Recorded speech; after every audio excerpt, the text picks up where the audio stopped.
পৃথিবীতে একটা জিনিস মনে রাখবা, বিনা পয়সায় কিছু হয় না। তুমি কিছু দিলে তারপরে তুমি কিছু পাবা।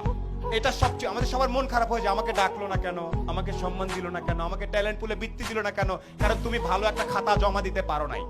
এই জন্যে আমি আবারও ব্যাক করি, আমি সোলাইমান সুখন। আমার কৈশোর পর্যন্ত 16-17 বছর পর্যন্ত ঈদে যদি আমি প্যান্ট নিতাম তাইলে আমার ভাই জামা নিতে পারবে, এইরকম পরিবার থেকে আমি উঠে আসছি। আমার বাবা ছিলেন আর্মির একজন সার্জেন্ট, যেটাকে আমরা হাবিলদার বলি। আমরা ছিলাম 5 ভাই বোন। সে অবস্থা থেকে আল্লাহর রহমতে এখন অনেক ভালো জায়গায় আছি। এই গল্পটা ছোট্ট করে একটু বলবো। আমি নর্মাল বিভিন্ন জায়গায় পড়াশোনা করছি। গাড়ির সিট বেল্ট কেমনে বাঁধতে হয় সেটা আমি আসলে 18 বছর পর্যন্ত জানতাম না। গাড়ির সিট বেল্ট এদিক থেকে টাই নাই না এদিকে বাঁধতে আমি জানতাম না। আমি জানতাম না ওই পারফিউমের নাম কি, এগুলো জানতাম না। এখন আমি একটা জিনিস জানতাম, একমাত্র জ্ঞান অর্জন করলে, একমাত্র পরীক্ষার রেজাল্ট গুলা ভালো করলে সামনে কোনো না কোনো ভাবে আমার জীবনে পরিবর্তন আসতে পারে।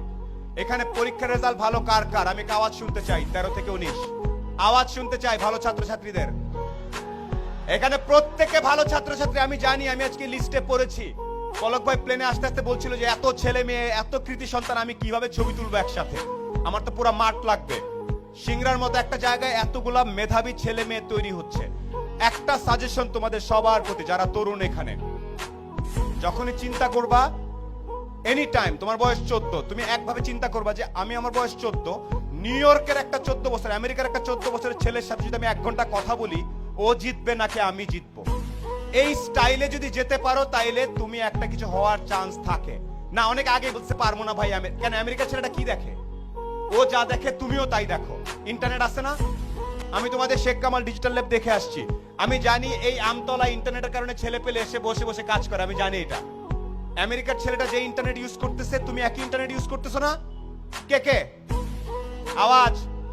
না ভাইয়া, আমি তো ইন্টারনেটে খালি গান দেখি আর একটু ফেসবুক করি, তাইলে হবে না। আবার একটু বলি কিছু কিছু বেসিক জিনিস।